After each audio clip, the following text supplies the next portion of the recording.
කහ කුඩු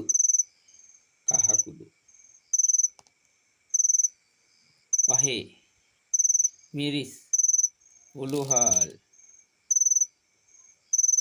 කරපිංච රම්පේ බීලූණු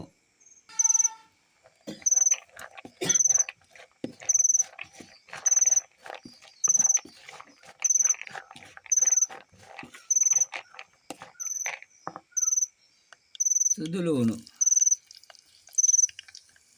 තව පහේ කුඩු ටිකක් මිරිස් කුඩු ඒ ටික ටිකක් කළු වුණාට පස්සේ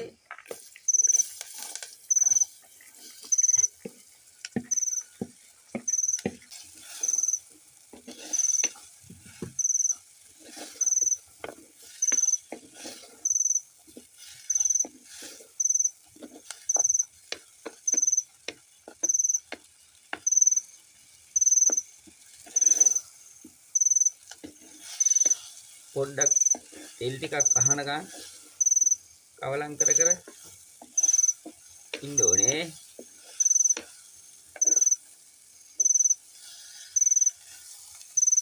ඒක විනාඩි 4-5ක් බැදුනට පස්සේ අපි දියකිරි වලින් තම්බ ගන්නවා.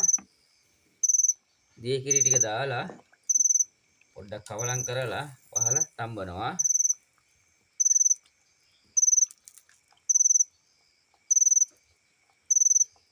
right. දැන් හොඳට දියකිරි ටික අහලා තැම්බිලා තියෙන්නේ. දැන් අපිට මේකට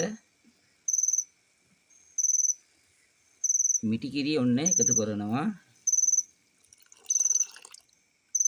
ඊට පස්සේ ලුණු. ඊට පස්සේ උම්බලකඩ. දැන් ඉතින් මේක කිරි කැට ගහන්නේ නැතුව එන්න ඇඳි ගගා ඉන්නයි තියෙන්නේ පොඩ්ඩක් වෙලා.